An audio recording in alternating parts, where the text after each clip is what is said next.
Hey guys, welcome back to the channel, and today we have a new watch to talk about.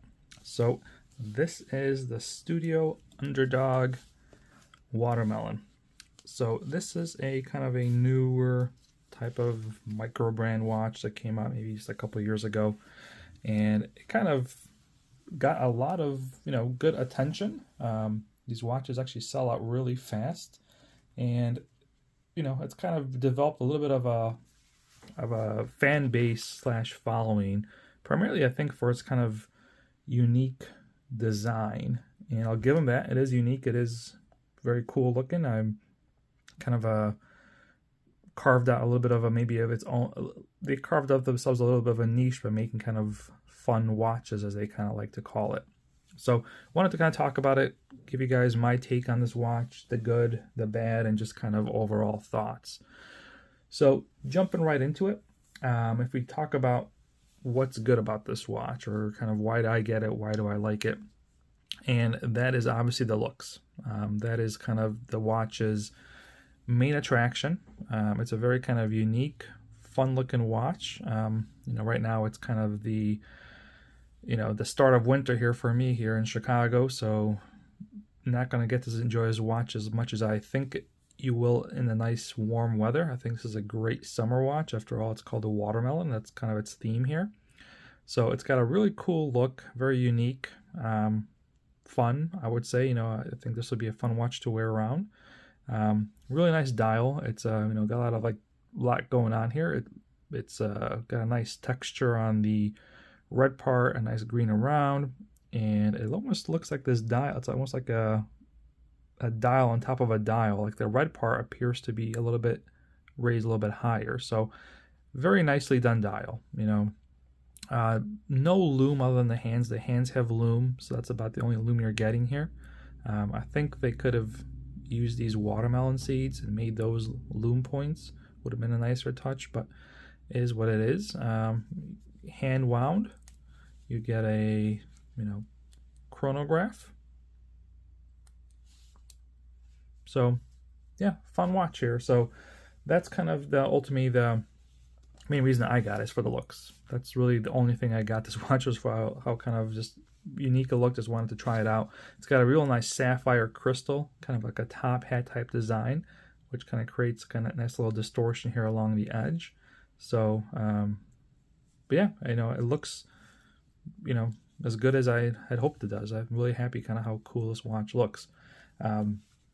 Performance-wise, it runs well. So this is powered by the Seagull ST1901 movement, which is actually the same movement that's in my 1963 here.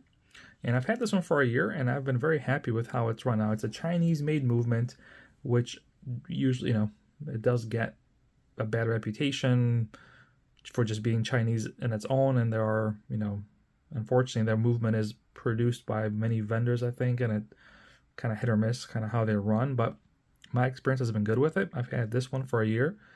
It's always kept great time. I never had any issue. I've had this one just for, 2 days now, and it's been running. I set it once and it's still spot on. So I have no issue with a Seagull movement. I know it's a cheap movement, not really high regarded, but mine's been running good.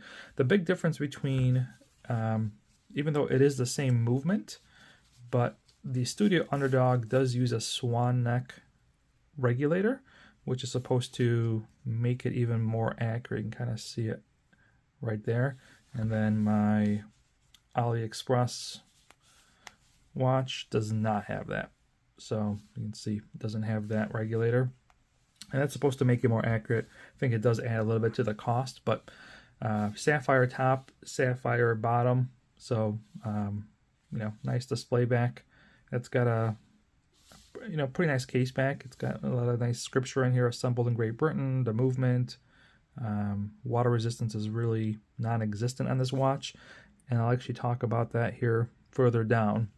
But yeah, that's kind of it for the pros. Is really, you're buying this, in my opinion, for its look mainly. Now, for cons, my con with a NATO band, it comes with a black leather strap. Strap feels very kind of cheap, to be honest. It's supposed to be like a calfskin. They partner with someone to deliver this, but I don't know. This is a very flimsy, almost feels like paper, very cheap strap. I actually, first of all, I don't like black leather straps. I don't know, I'm not a fan of black leather, especially with this kind of watch. I think this watch has these kind of bright, vibrant, kind of attention-grabbing colors, but then you put this kind of boring, you know, monotone kind of stale strap on. I think this would have been much better if it came with like a matching green band, whether it's leather or NATO, something. I actually don't, I put this on this kind of NATO because I don't have anything green or red to match it, but I might try to actually buy like a neon green or some kind of something a little bit more vibrant of a band to match the kind of the look of the watch. But for now, I just put on this black NATO because I just think it looked better than just like the black leather. But yeah, this band isn't really anything to, actually surprisingly, I don't have it handy on me, but the leather that this watch came on actually was super nice. It was actually one of the nicest like stock leather bands I ever got. Came on this watch, surprisingly. I put it on this one just to kind of, you know, change the look around a little bit, but it came with a brown leather band and it was super nice. Like, actually, I think it's the nicest leather band that came with a stock watch came with this one, because usually the ones you get, granted I'm talking about like, you know, inexpensive watches, I've never gotten one from like you know, Omega or whatever.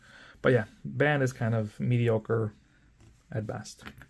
But yeah, so that's it for this video. I'm actually gonna now add in the second video where I kind of show you guys the issue I had with the debris and then kind of how I fixed it, etc. So if you're interested in that, stay on. If not, then thanks for watching, and I hope you have a fantastic day.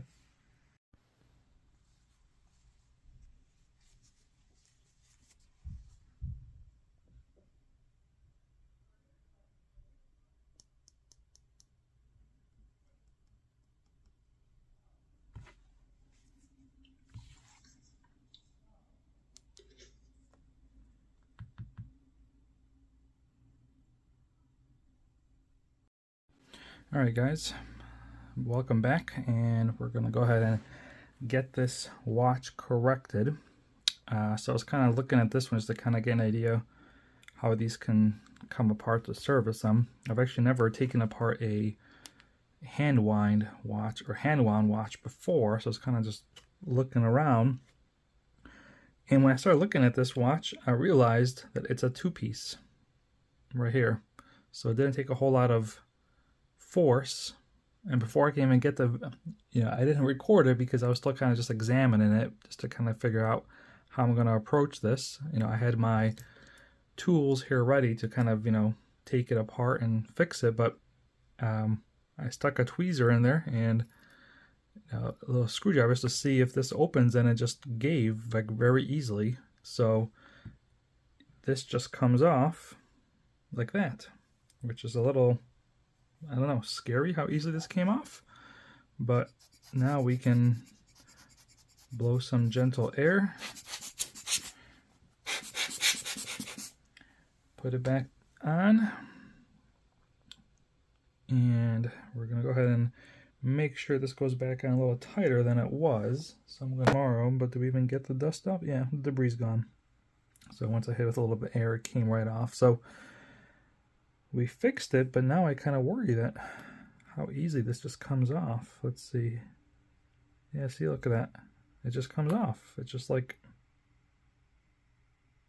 I mean, there's like nothing holding this thing. I don't know, man. This watch, I've never had a watch that just comes apart with your bare hands, you know? There's always some prying and, you know, strength needed to somehow take these apart, where this one just like whoop. So it's on there, but I don't know if I trust it, you know. So I'm just gonna wrap this video up, but I'm gonna do a little thinking here, and what I might do, to be honest, is maybe I gotta research, and maybe I'll put like a little bead of some adhesive in there, maybe some like thread locker maybe might work. I don't know. If you guys have any ideas, let me know. But I mean, this just comes apart way too easily.